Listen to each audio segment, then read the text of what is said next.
Ladies and gentlemen, welcome to another episode of Amsterdam Talk Season 3, Episode 30.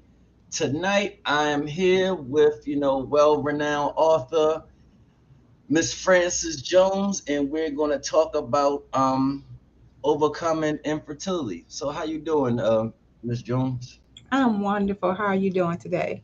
I'm all right. Before we get into it, tell us a little bit about yourself. Okay.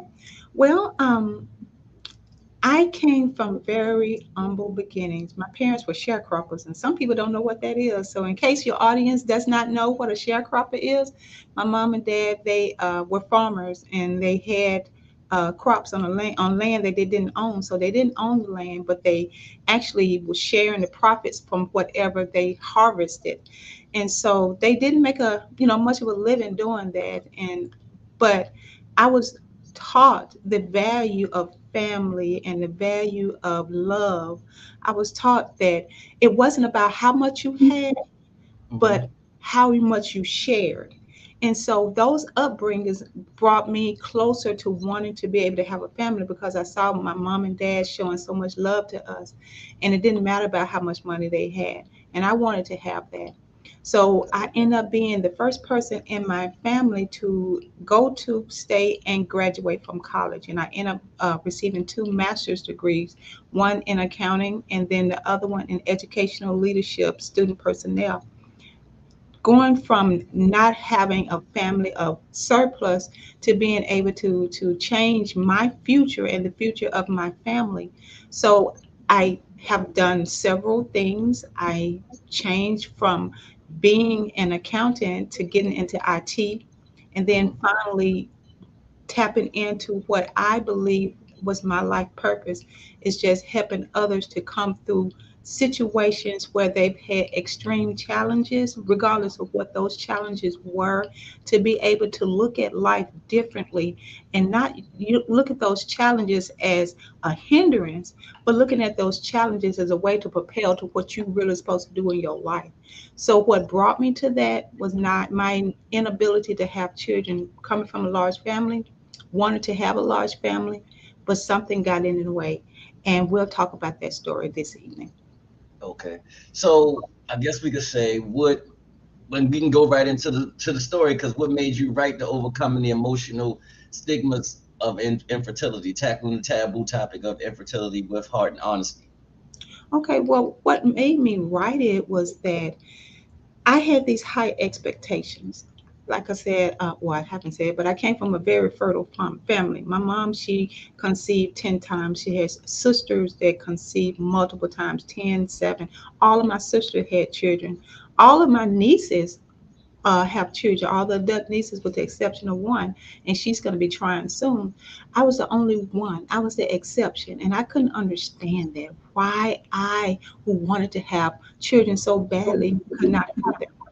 And so, what made me write the book is that after going through all those years, over 20 years of heartache, Hmm. I was able to finally come out of it, and I was able to resolve all of that hurt, all of that pain, all of that heartache. And I found that there was a purpose for it because if I had not gone through everything that I'm going through or that I went through, I couldn't help others. So, what made me write the book is once I came out of that heartache, out of that Hmm. darkness, out of that pain, I remembered there was others that were yet stuck.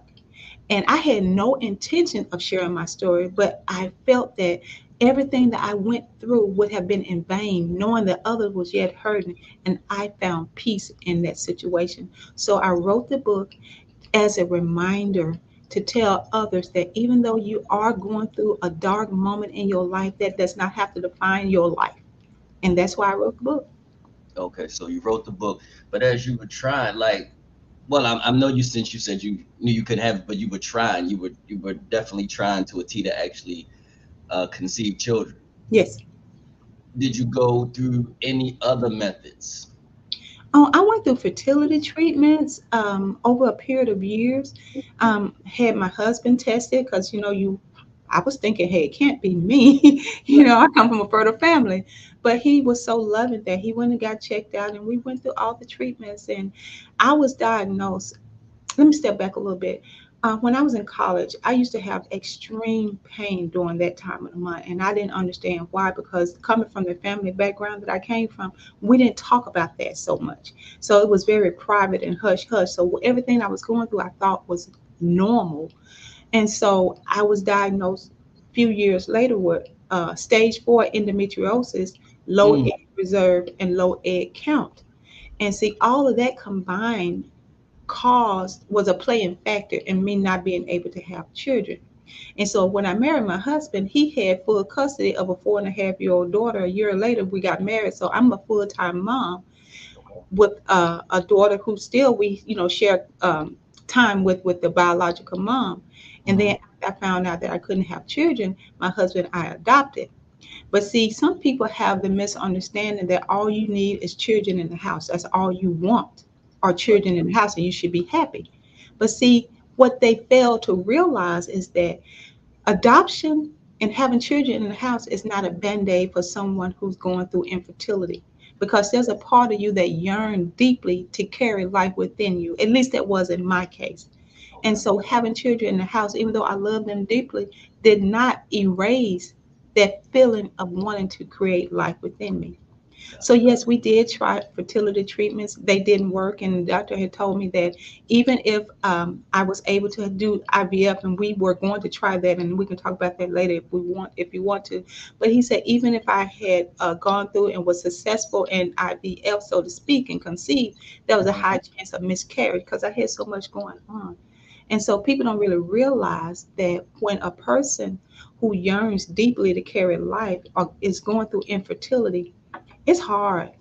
And it's really not many words that a person can say that bring comfort, especially those who've never endured it. Right. I can understand that.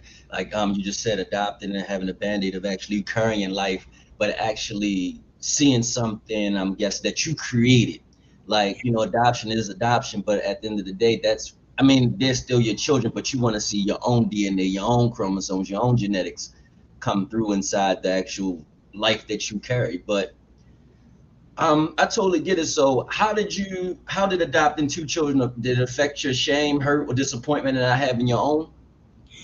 No, it didn't affect the shame and the hurt. See, the shame and the hurt came in because I I beat myself up. I Mm, thought I had done something to cause it. I deserved it.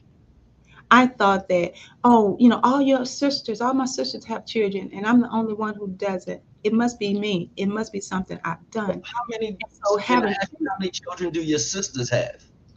um, all of my sisters have 3 children, with the exception of one who has one child. Now she was able to conceive, but she also had miscarriages. And so with her first child, she was able to bring forth life with. Is the Okay, doctor told her that if she tried again, it could be some serious problems for her. So it wasn't the fact that she couldn't conceive, it was the fact that there could be danger for her.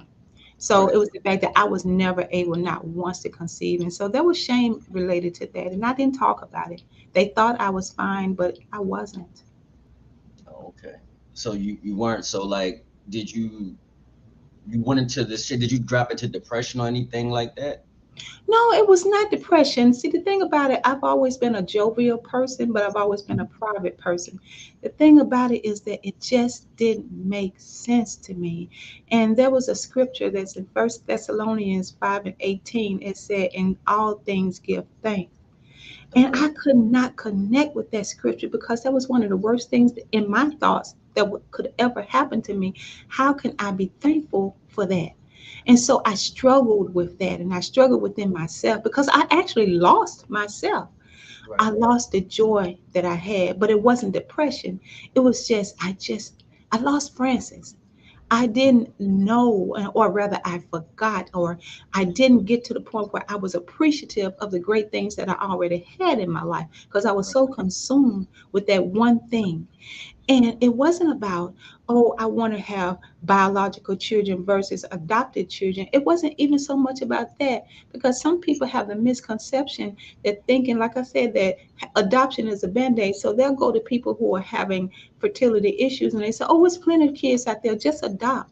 Like they're supposed to just fix things. But see, some people, I would say, don't realize is that it's almost like our feelings are being discounted. Is Mm-hmm. that all of the things that you want and what you believe for, that you don't really understand the emotions that we're dealing with. And it's not just about that, it's about you're not hearing me. You don't get it. You don't understand. And I understand. A lot of people don't understand it because they haven't experienced it. Mm-hmm. And so that's why another reason I didn't start off with writing the book that way, but that's what I've been promoting and making awareness to people is that when you're having conversations with someone that you know wanted to have children, but for whatever reason have not brought forth children in their life, is that Mm-hmm. be compassionate with those conversations. Don't just say, hey, well, maybe you're not trying hard enough, or maybe you ought to try this, or do this, or adopt. Think about what you're really saying to that person because you could be really hurting that person. So I want to bring awareness that even though people, I believe, for the most part, have good intentions, those good intentions can cause heartache for someone when they really don't get it.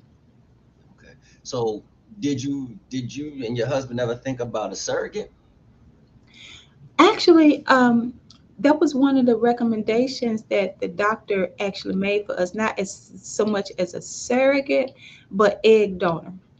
Okay. And so we thought about it, we prayed about it, but something just didn't feel right about it for us. Now, for some people, that works. And it's all about what feels right for that particular couple, right?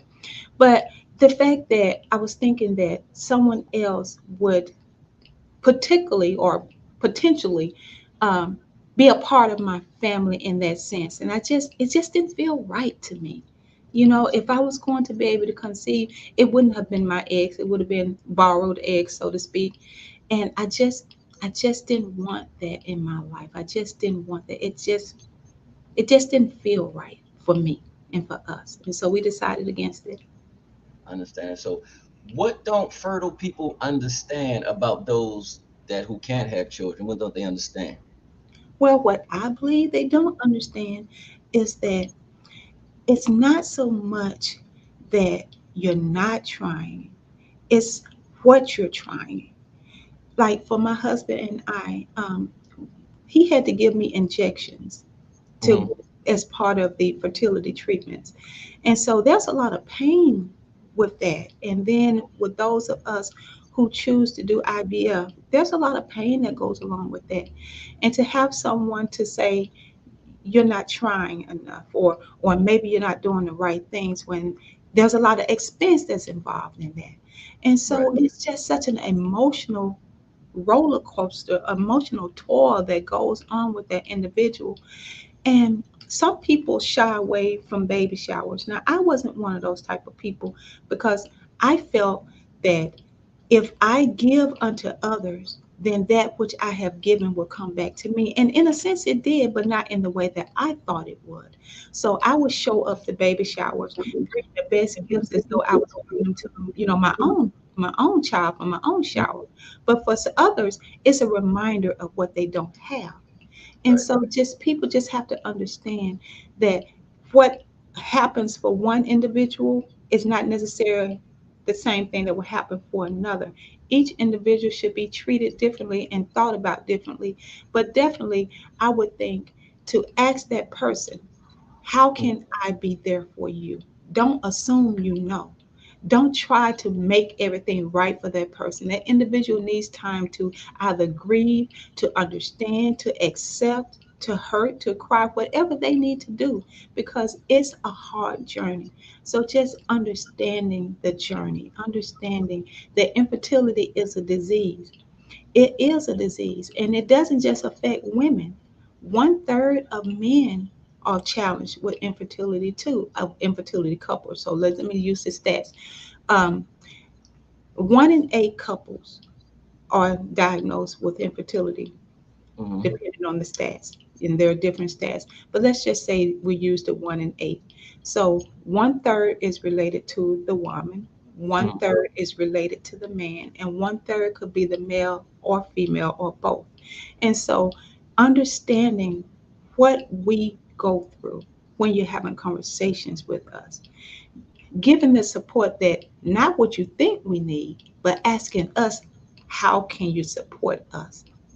And Mhm. just being there as if nothing else, just a shoulder to cry on if that's what we need.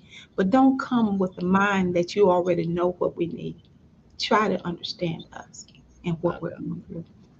All right, so you say that. So how is it dealt infertility dealt inside the black community? Well, you know, I was on a show, the Tammy Mack show, a couple of years ago, and I talked about infertility in the black community. And one of the questions that was asked, why should we care? There's a lot of people having kids. Why should we care about black infertility in the black community? And so the thing about it is that what we fail to realize is that many times women and men in the black community, we don't go and get ourselves checked out. If there are things that going on that you know doesn't feel right in your body, don't take it for granted. See, that's what I did. I had all that pain. I didn't know it was endometriosis.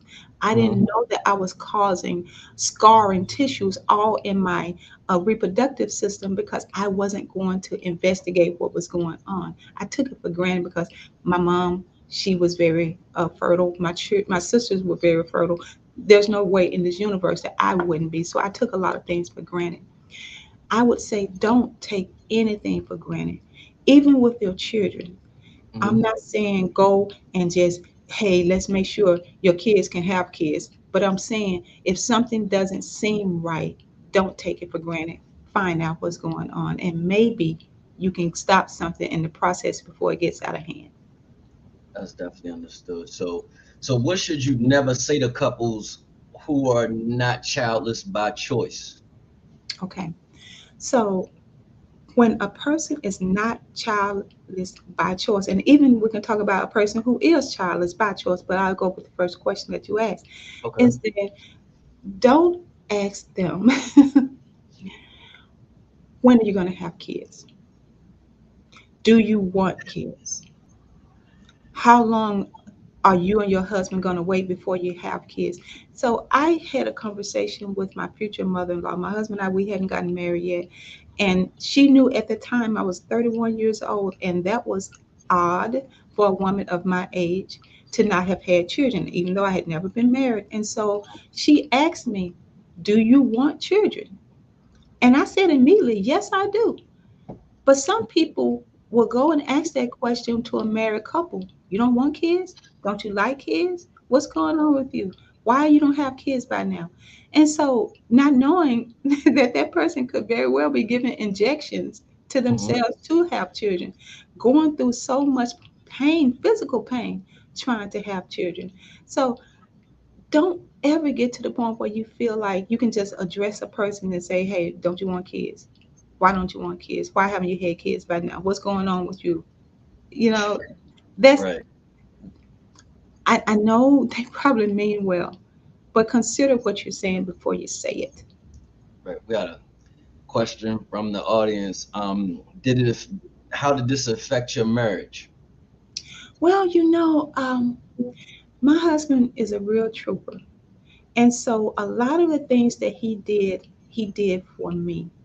Because he was okay if we never had any other children, he was okay with that because, we had a family. But the thing about it is that he went through the treatments because he knew it would make me happy. It didn't cause heartache. I didn't have anger towards him. I've heard other women who are angry with their husband because they don't support them like that. And if he didn't support me, maybe I would have felt that way as well. But he did. So it didn't put a strain on the marriage. What it did, though, was that because I had we didn't use the word in the house stepchild, but I had a daughter through marriage, that their conflict began to arise because she wanted to be with her biological mother. She thought that I was the interference of her biological mother and her dad getting back together, even though I knew nothing about them before I met him. So we had those type of conflicts where, she had anger outbursts at me because she thought I was stopping her and her biological dad and mom to be together. And so my husband would see me crying because she and I would have these arguments over whatever it was at that point in time. And it would hurt a lot that the one daughter, the one child that I had was moving away from me, so to speak. She didn't want to have me in her life in the way that we were at first, because we were very close at first. And then to look at the fact that now I'm having fertility issues. So there was a lot of pain there, a lot of hurt emotionally. But my husband would say something to me that I use to this very day, and it's in my book, Overcoming Emotional Stigmas of Infertility, Barren but Not Ashamed. He would tell me, let love rule. Let love rule. Let love rule. When I had a conflict that arose between me and my daughter, he would tell me, let love rule. And when he said that, that bothered me because I thought I was letting love rule, but I really wasn't. I was letting hurt rule. I was letting frustration rule. I was letting my emotions rule, but it wasn't love that I was letting rule. And so it took me time to be able to really embrace that and understand it.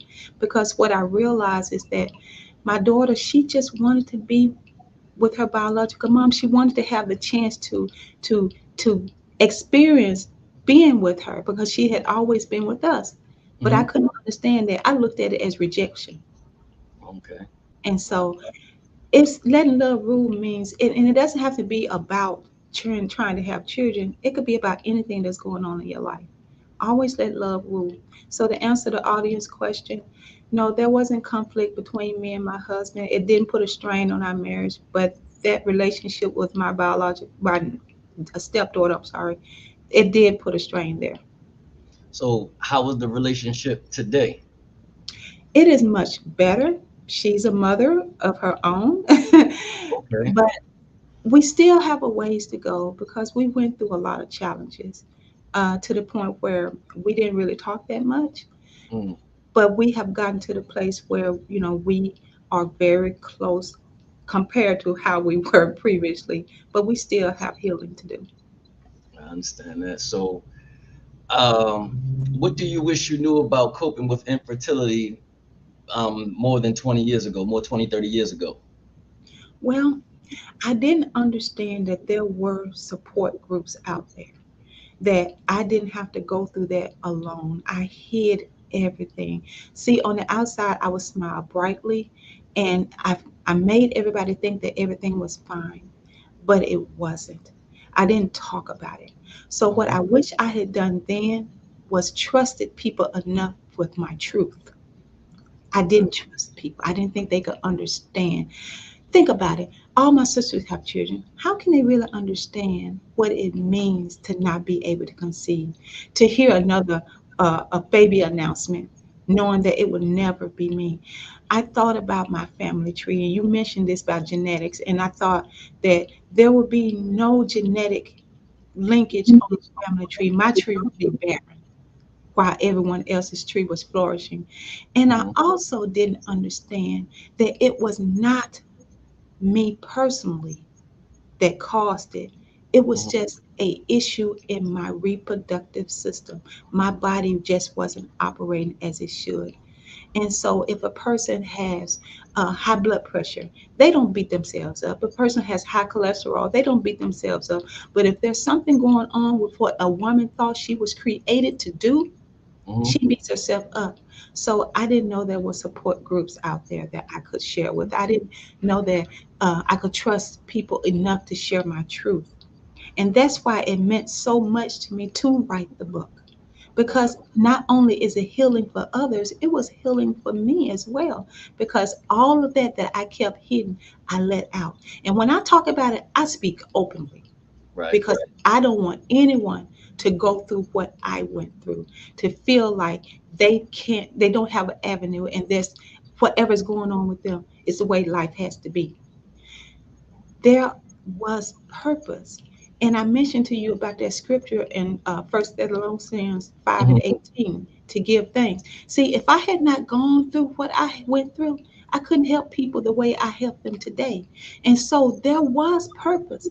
And I can give thanks for it because now I realize that even though it was hurtful, I'm helping so many people out there. And so it was a gift in really uh, in disguise. Yeah, it was. is what your work that you supposed what you put on this earth to do. It is part of Yeah, your plan, your process. exactly. So, what are some of the tools you developed that may be helpful to infertile couples, Okay. infertile couples? So there's a there's something that I call just basically looking at what triggers those emotions in you. And see, so just as an example, is that I can be having a good day Mm-hmm. and something can come along that cause me to shift from having that happiness, that joy, that peace that I had, and now I've let something overcome me and taken away that joyful feeling that I would had. So Mm-hmm. there's a technique in my book where once you recognize that you've had that negative shift in your Mm-hmm. life, in your day, go back and connect to that. What happened to cause me to shift? And once you recognize what caused you to shift, then you look and think about, now, why did I let this impact me? Right. And then once you recognize that, you're able to start moving towards the place where you were originally, because now you acknowledge it, you recognize it, and now you can do something about it. A lot of times we just get into that negative zone and we get comfortable there and we Right. stay there. But once you recognize what it has shifted you out, you can shift yourself back to where you want to be. And you can also realize that you have a choice. No Right. matter what's going on, you are participating in what is going on in your life. And I know we don't like to hear that. We don't want to hear that we played a part in it. But it's like an author who is Mm-hmm. writing a story of their own life. Right. You can actually make the story a happy ending because you're writing the story whether you realize it or not. The Right. thoughts that I had created my existence. The words that I spoke created my existence. I said that I was barren. I can't have kids. And in reality, the diagnosis was barrenness. I couldn't have children. So if I stop thinking those things and speaking those things and start thinking and speaking the things that I really want, and how I know this work, because I'm doing it today. I Right. have completely changed the direction, the trajectory of my life because of what changed with my beliefs. Your beliefs create your thoughts, and your thoughts create your words, and your words create your existence. And if you can shift and really understand that, you can Mm-hmm. change your life to have something beautiful that you never thought you had or could have. So you basically banish the toxic thought process. Yes, exactly. Because I understood that I have choice. Right. I don't have to suffer.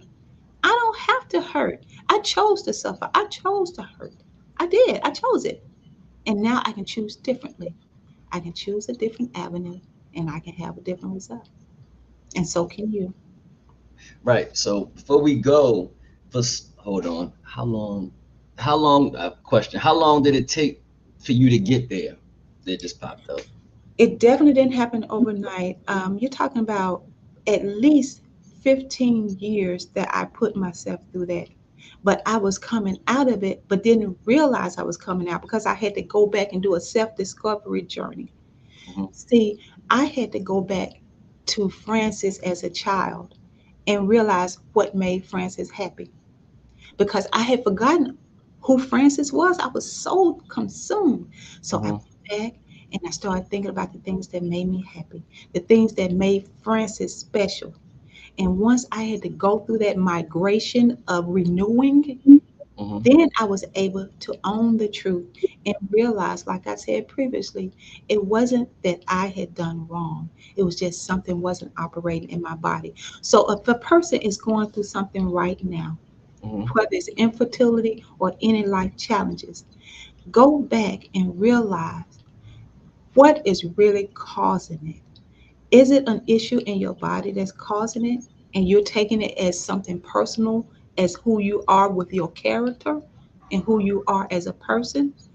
If that's what you're doing, I challenge you to think differently. I challenge you to go and confront that fear, confront that pain, confront that situation, and realize that no matter what you're dealing with, you can turn your situation around. Love yourself first. We're so busy loving others, and so little love do we give to ourselves. Remember what my husband taught me: let love rule. And letting love rule begins with loving yourself. I had stopped loving myself. I had to get back to loving myself. And the more I loved myself, the more I liked myself. And the more I liked myself, the more I wanted to be myself. That's great. I mean, I love it. That was great that you brought yourself from out of the deep darkness. Because I always say, in our darkest moments, that's when we able to see the most clarity.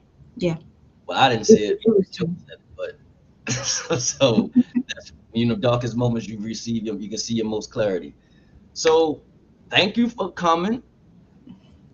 Well, thank Um, you for having me.